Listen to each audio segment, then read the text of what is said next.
नमस्कार दोस्तों, मेरा नाम अनुराग सिंह है और आप मुझे देख रहे हैं डिजिटल भारत न्यूज़ पर। सबसे पहले दोस्तों मैं आपको धन्यवाद कहना चाहता हूँ, आपको शुक्रिया कहना चाहता हूँ। जो स्नेह, प्रेम, एप्रिसिएशन आपने मुझे और मेरी फर्स्ट वीडियो को, मेरे चैनल को दिया है, उसके लिए बहुत बहुत धन्यवाद। तो आज के मुद्दे पर हम पहुँचे, इसके पहले मैं आपसे कुछ पूछना चाहता हूँ कि आप लोग दीपिका पादुकोण को फॉलो कर रहे हैं कि नहीं? ना, इंस्टाग्राम और फेसबुक पर नहीं, न्यूज़ चैनल्स पर। भाई, मोदी जी हमारे बड़े दयालु हैं, उन्हें पता है कि कोरोना फैला हुआ है और थिएटर्स, हॉल सब बंद चल रहे हैं, तो सबको लगा दिया भाई एंटरटेनमेंट में, पब्लिक में कोई कमी नहीं होनी चाहिए, सब के सब लाइन से लग जाओ। तो सब एक एक करके आ रहे हैं। जो ये धारा बही थी सुशांत राजपूत से रिया सोते हुए, अब देखिए किसको किसको बहा के ले जाती है। अच्छा है, कुछ साफ भी होगा, कुछ गंदा भी होगा, जो भी होगा, बड़ी धारा जाग आ रही है। मुझे लगता है कि आदित्य ठाकरे तक जाना चाह रही है और उसी को बचाने के लिए। हाँ, आज याद आया कि आज भाई संजय राउत, फडणवीस, क्या नाम उनका, फडणवीस, जो चीफ मिनिस्टर थे महाराष्ट्र के, उनसे 2 घंटे उनकी मीटिंग चली है।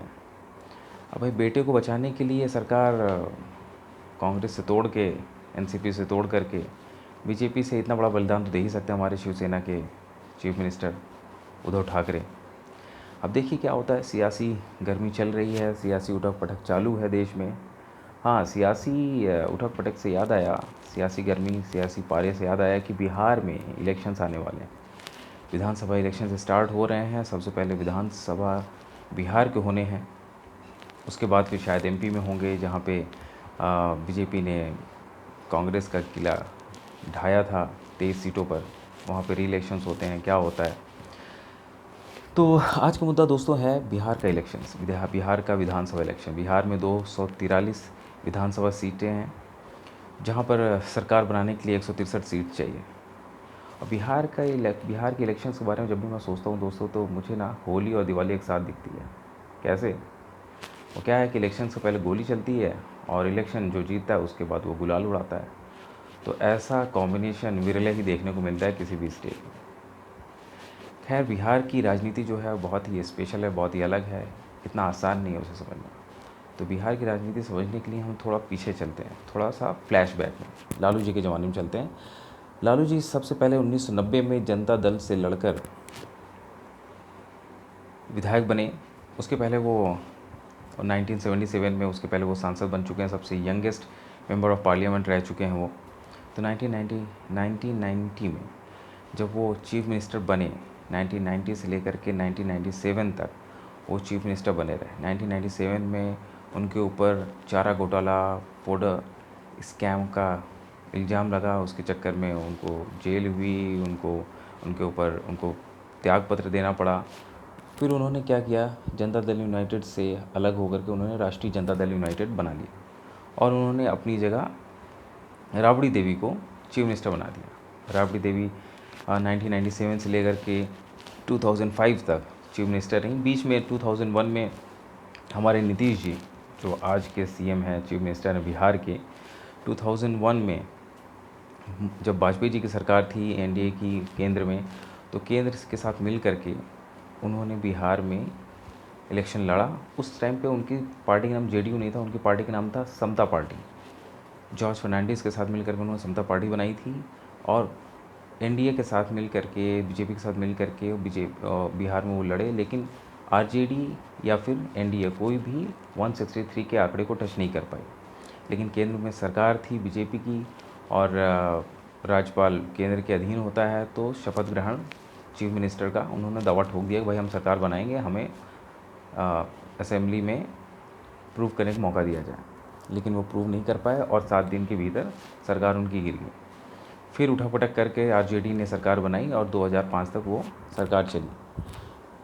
फिर 2003 में जेडीयू का गठन हुआ, जिसमें जनता दल से अलग होकर के शरद पवार जी आए और समता पार्टी का उसमें विलय हुआ और जेडीयू बनी। 2005 में वो लड़े, बीजेपी के साथ लड़े, एनडीए के साथ लड़े और वो पूर्ण बहुमत में आया, उन्होंने सरकार बनाई नीतीश कुमार जी ने।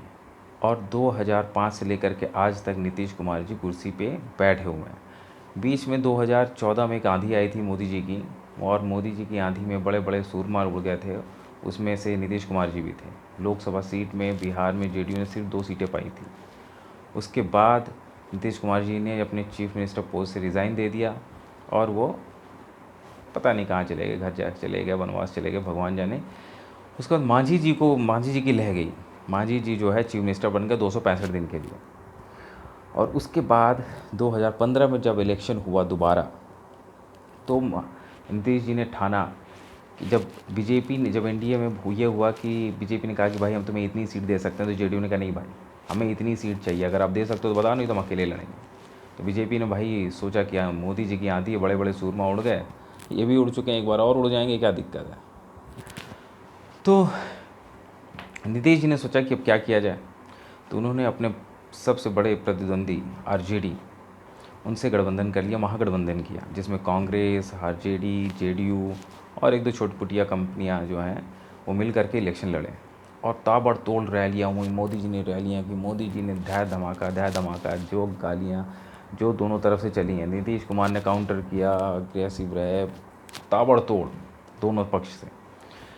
लेकिन अंततः नीतीश जी ने ये प्रूव कर दिया कि भाई साहब, बिहार में आपा खड़े तो सबसे बड़े, हम हैं, बाकी सब पानी कम है कि नहीं।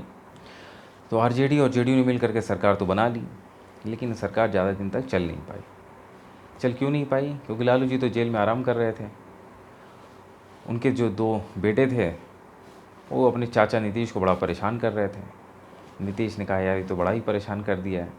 नीतीश जी ने फिर अपना पल्ला बदला, वापस एनडीए के पास आ गया, वापस बीजेपी से गठबंधन कर लिया। मोदी जी से जितने मनमुटाव थे सब रफू चक्कर हो गए, प्यार मोहब्बत की बातें होने लगीं और सरकार बन गई। आरजेडी ने कहा कि नहीं, तुमने धोखा किया है, तुम बिन पेंदी के लोटा हो। तो नीतीश जी ने कहा बेटा, हम बिन पेंदी के लोटा नहीं हैं, हम पहले बोल चुके हैं, पापा खड़े तो सबसे बड़े, कायदे में रहोगे तो फ़ायदे में रहोगे, तुम कायदे में नहीं थे इसलिए तुम्हें फ़ायदा नहीं मिला, तुम कट लो यहाँ से। तो तब से लेकर 2015 से लेकर के 2020 आज तक नीतीश कुमार जी चीफ मिनिस्टर हैं। टोटल मतलब मान लीजिए कि 15 साल से तो कुर्सी पर काबिज है, अगर मांझी जी को 265 दिन हटा दिए जाए तो। अब अभी तक 16 असेंबली इलेक्शंस हो चुके हैं बिहार में, जिसमें 5 बार तो चीफ मिनिस्टर रहे हैं हमारे नीतीश कुमार जी। अब दोबारा इलेक्शंस आ चुके हैं और इलेक्शंस की डेट्स आ चुकी हैं। 3 फेज़ में इलेक्शन होने हैं, 28 अक्टूबर को, 3 नवंबर को, 7 नवंबर को। 10 नवंबर को डेट्स आ जानी है, रिज़ल्ट आ जाने हैं। 10 नवंबर को पता चल जाना है किसकी सरकार बननी है, किसकी सरकार गिरनी है, कौन सरकार बना रहा है और कौन अगले 5 साल के लिए सरकार की टांग खींचेगा। लेकिन बिहार में इतना आसान नहीं है 163 का आंकड़ा पाना। सबके अपने अपने मुद्दे हैं।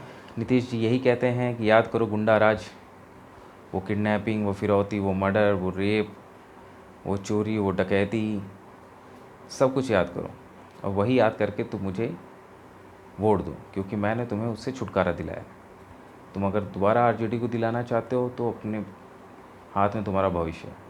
यही सोच कर बिहार की जनता उन्हें आज तक चुन रही है। उन्होंने कुछ अच्छे काम भी किए, इलेक्ट्रिफिकेशन किया विलेजेस का, उन्होंने रोड्स बनवाई, उन्होंने कनेक्टिविटी की, लड़कियों की एजुकेशन उन्होंने अच्छी की, अच्छे काम किए नीतीश कुमार ने, लोग कहते हैं उन्होंने किया, अच्छी बात है। लेकिन आज के टाइम पे बिहार की जनता क्या कहती है? बिहार की जनता ये कहती है कि भाई बिहार जो है सबसे ज़्यादा आईएएस प्रोड्यूस करने वाला स्टेट है, बिहार सबसे ज़्यादा लेबर प्रोड्यूस करने वाला स्टेट है। और उसके बीच में भी लोग एमबीए भी करते हैं, वहाँ पे बीटेक भी करते हैं और भी बहुत कुछ करते हैं, साइंटिस्ट भी निकलते हैं। लेकिन खैर उनका तो कोई रिकॉर्ड है नहीं, वो देश के किस कोने में जा कर के क्या करते हैं। लेकिन हाँ, इतना सबको पता है कि आईएएस सबसे ज़्यादा बिहार से प्रोड्यूस होते हैं, अलग अलग स्टेट में जा कर के देश का नेतृत्व करते हैं। और लेबर्स जा कर के अलग अलग इंडस्ट्रीज़ में, एमएसएमईज़ में, कंस्ट्रक्शन में, एग्रीकल्चर में, चाहे वो पंजाब हो, गुजरात हो, हरियाणा हो, यूपी हो, कोई भी स्टेट हो, वहाँ पर आपको बिहारी लेबर मिल जाएंगे। वैसे अभी जब लॉकडाउन हुआ था, जब उनके पेट में लात पड़ी तो सारे के सारे बेचारे चल दिए अपने देश की तरफ, अपने प्रदेश की तरफ। उन्होंने कहा भाई यहाँ मरने से अच्छा है कि घर पहुँच के मर जाएंगे। तो तब लोगों को पता चला कि भाई बिहारी मज़दूर कहाँ कहाँ से आ रहे हैं। 1000 किलोमीटर कोई चल रहा है, कोई 1500 किलोमीटर चल रहा है, कोई 2000 किलोमीटर। अरे मजाक है क्या भाई? आप चल सकते हो क्या? भाई मैं तो नहीं चल सकता। मतलब कोई अगर 50 किलोमीटर की मैराथन होती है तो साल भर से लोग तैयारी करते हैं, और कोई जीतता है तो कहता भाई बाप रे बाप, 50 किलोमीटर का रेस दौड़ लिया। यहाँ 1000 किलोमीटर, 1500 किलोमीटर ऐसे चल रहा है आदमी जैसे मजाक हो गया। तो ये सारे मुद्दे रहेंगे। बिहार की जनता ये सब याद करेगी जब बिहार बॉर्डर पर उनको घुसने से रोका गया था कि ये आएंगे और कोरोना फैलाएंगे। तो बहुत से मुद्दे हैं। तेजस्वी जी कहते हैं कि नीतीश बहुत हुआ तुम्हारा कुशासन, अब प्रदेश को बिहार को नए चेहरे की ज़रूरत है, नए नेतृत्व की ज़रूरत है। तुमने कुछ नहीं दिया, तुमने सिर्फ टाइम पास किया और कुछ नहीं दिया। तो तेजस्वी कुछ कहते हैं, नीतीश कुछ कहते हैं, आपस में मस्त रहते हैं। क्या पता इनका भरोसा क्या है, अगली बार फिर इस बार मिलकर सरकार बना लें। मजाक ही है और क्या। लेकिन इसमें सबसे बड़ी बात यह है कि एक वाइल्ड कार्ड एंट्री हुई है बिहार इलेक्शन में। क्या हुआ कि 8 मार्च 2020 को जब बिहार की जनता सो के उठी सुबह सुबह, कोई अपने पार्क में टहल रहा था, कोई रोड पर टहल रहा था, कोई छत पे अपना व्यायाम कर रहा था, उसी समय पेपर वाला पेपर फेंक के गया, चाहे वो हिंदी पेपर था चाहे अंग्रेजी पेपर था। उसके पहले पृष्ठ पर एक बहुत बड़ी फ़ोटो लगी हुई थी और वो फ़ोटो थी पुष्पम प्रिया चौधरी की, और नीचे लिखा हुआ था Plurals has arrived, Plurals party, Plurals has arrived. Plurals party उन्होंने लॉन्च किया, उन्होंने लिख दिया ये। उस पेपर में ये भी लिखा था कि I am the CM candidate, मैं सीएम कैंडिडेट, बिहार के सीएम कैंडिडेट के तौर पर अपने आप को, अपनी पार्टी को लॉन्च कर रही हूँ। तो थोड़ा सा तहलका मचा कि भाई ये क्यों। लेकिन ये खबर आपको किसी भी बड़े मीडिया हाउस में नहीं दिखेगी, क्योंकि उनके लिए फ़ायदेमंद नहीं है। वो डिस्कशन में बुलाते हैं, बिहार के इलेक्शन के बारे में बात करते हैं, लेकिन कोई ये नहीं बताता कि हाँ भाई नई पार्टी है ये। क्या क्या प्रॉब्लम भाई, वो जीते ना जीते, लेकिन कम से कम आपको जिक्र तो करना चाहिए। बिहार में तो इस बात का काफ़ी ज़ोर शोर से हल्ला है, लेकिन ये नहीं दिखा सकते क्योंकि इनके फ़ायदे की बात नहीं है। तो पुष्पम प्रिया चौधरी कौन है? पुष्पम प्रिया चौधरी जो हैं वो जेडीयू के एक एमएलसी हैं, विनोद चौधरी, उनकी सुपुत्री हैं। उन्होंने London school of economics and political science से मास्टर्स इन पब्लिक एडमिनिस्ट्रेशन किया है। उनका कहना है कि सेम डिग्री सेम यूनिवर्सिटी से हमारे भीमराव अम्बेडकर जी ने एजुकेशन ली थी और वो उन्हीं के रास्ते पर चलती हैं। उनका सीधा कहना है कि बहुत हुआ जातिवाद, बहुत हुई बेवकूफ़ बनाने वाली बात, अब जो है मुद्दे पे बात होगी, और मुद्दा है रोज़गार, नौकरी, इंडस्ट्रियलाइजेशन। वो कभी भी बड़े मीडिया हाउस में नहीं आए, लेकिन बहुत कुछ यूट्यूबर्स उनको फॉलो करते हैं। उनका खुद का फेसबुक चैनल है, उस पर अपनी फ़ोटो वीडियोस, अपनी इंट्रैक्शन जनता से वो अपलोड करती रहती हैं। वो दिखाती हैं कि ये इंडस्ट्री थी, ये इंडस्ट्री बंद हो चुकी है, इंडस्ट्री क्यों बंद हुई, चाहे वो चीनी मिल हो, चाहे वो स्टील मिल हो, चाहे कोई भी मिल हो। उनका कहना है कि भाई जब झारखंड बिहार में था, डॉल्टन नगर में कोयला निकलता था, तो बिहार अंधेरे में क्यों रहा। जब लालू जी के टाइम पे लालटेन ले जाकर लालू जी हर गरीब के यहाँ जाके टांग देते थे, तो कहते थे कि लो तुम्हारा घर रोशन हो गया। तो वो कहते हैं कि उन्होंने जब कोयला होता था तो उन्होंने बिजली प्रोड्यूस क्यों नहीं की बिहार में। तो उन्होंने कहा चलो ठीक है, कुछ इंफ्रास्ट्रक्चर नीतीश कुमार ने किया, ठीक है। लेकिन अब जो है ना, इन सब चीज़ों से ऊपर उठने वाली बात है। अब सीधी बात होगी इंडस्ट्रियलाइजेशन पे, नौकरी पे। बिहार की पब्लिक बिहार में ही रहेगी, क्यों बाहर जाएगी, क्यों बाहर जाके नौकरी करें। इतना बड़ा प्रदेश है, एक भी सिटी ऐसी नहीं है जहाँ पर इंडस्ट्रियलाइजेशन हो, एक भी सिटी ऐसा नहीं है जहाँ पर आईटी हब हो, कोई भी ऐसा शहर नहीं है। आप देश के दूसरे कई कोने में चले जाइए, चाहे दिल्ली चले जाइए, बैंगलोर चले जाइए, पुणे चले जाइए, आपको हैदराबाद चले जाइए, किसी भी कोने में आप चले जाइए, आपको बिहारी अच्छे खासे पढ़े लिखे आईटी प्रोफेशनल, चाहे इंडस्ट्रियलिस्ट हों, आपको हर जगह मिलेंगे। लेकिन बिहार में क्यों नहीं? क्योंकि बिहार में माहौल नहीं है। तो पुष्पम प्रिया चौधरी ने सीधा बोल दिया है कि भाई मुझे सिर्फ और सिर्फ 10 साल आप मुझे दीजिए, जातिवाद से उठ करके आप इस बार वोट कीजिए। तो उन्होंने बहुत अपील की है, वो घर घर जा रही हैं, जितना भी समय हो सकता है वो जा रही हैं, अपना कैंडिडेचर नॉर्मल पब्लिक को वो अपॉइंट कर रही हैं, अपना विधायक कैंडिडेचर। तो देखते हैं दोस्तों क्या होता है, बिहार में किसकी सरकार बनती है। तो आपको ये वीडियो कैसा लगा उसके बारे में आप कमेंट करके बताइएगा। थैंक यू सो मच, नमस्कार।